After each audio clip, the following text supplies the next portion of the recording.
वेंकैया नायडू ने शिखर सम्मेलन में लिया हिस्सा, बोले राष्ट्र निर्माण के लिए सकारात्मक दृष्टिकोण जरूरी। पूर्व राष्ट्रपति एम वेंकैया नायडू शुक्रवार को चाणक्यपुरी में सकारात्मक नेतृत्व पर आयोजित राष्ट्रीय शिखर सम्मेलन में पहुंचे, जहां उन्होंने कहा कि हर हालात में सकारात्मक व रचनात्मक नजरिया बनाए रखना राष्ट्र निर्माण के लिए जरूरी है। पूर्व उपराष्ट्रपति एम वेंकैया नायडू का कहना है कि हर हालत में सकारात्मक व रचनात्मक नजरिया बनाए रखना राष्ट्र निर्माण के लिए जरूरी है। समाज को औपनिवेशिक मानसिकता से बाहर निकलकर नए भारत के निर्माण में सहयोग करना चाहिए। नकारात्मक दृष्टिकोण से कभी स्वस्थ नतीजे नहीं मिल सकते। पूर्व उपराष्ट्रपति शुक्रवार को चाणक्यपुरी में सकारात्मक नेतृत्व पर आयोजित राष्ट्रीय शिखर सम्मेलन में बोल रहे थे।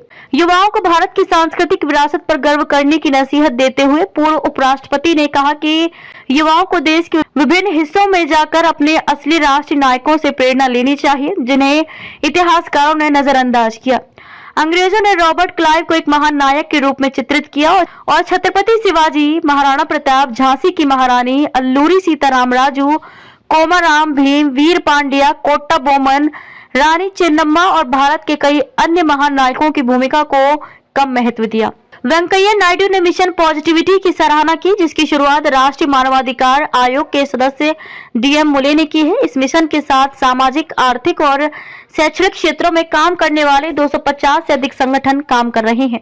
चाणक्यपुरी स्थित सिविल सर्विसेज ऑफिसर्स इंस्टीट्यूट में आयोजित कार्यक्रमों में केंद्रीय मंत्री परषोत्तम रूपाला, सुप्रीम कोर्ट के पूर्व न्यायाधीश न्यायमूर्ति मदन लोकुर, केंद्रीय शिक्षा मंत्रालय के अतिरिक्त सचिव आनंद पाटिल, परमवीर चक्र से सम्मानित कारगिल युद्ध के नायक योगेंद्र यादव, मैरियट इंटरनेशनल की vice president doctor Ranju Jha Alex, Padmashri drums Sivamani और डीएम मुले भी उपस्थित थे। कार्यक्रम के दौरान दीपा देशमुख, एमएल चौगले, आभा चौधरी, गायत्री पाठक, जशवानी लाल बहार, डॉक्टर भारती पाटिल, कशिश भारद्वाज और रजत कपूर को चैंपियंस ऑफ पॉजिटिविटी अवार्ड देकर सम्मान किया गया।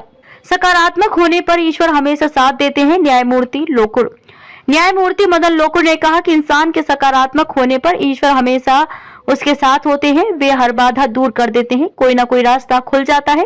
इसका उदाहरण देते हुए उन्होंने अपने जीवन के शुरुआती दिनों का किस्सा साझा किया। उन्होंने 1977 में वकालत शुरू की। शुरुआती दिनों में इन्हें एक साथ 4 कोर्ट में एक ही समय में मुकदमे की सुनवाई करने की जिम्मेदारी मिल गई। पहले तो वे घबराए, लेकिन फिर धैर्य के साथ एक कोर्ट में पैरवी करने पहुंचे। उस दिन बाकी की 3 कोर्ट में तकनीकी कारणों से सुनवाई ही टल गई। इस घटना से उन्हें सकारात्मक रहने की सीख मिली। उन्होंने डीएम मुले के अभियान की सराहना की।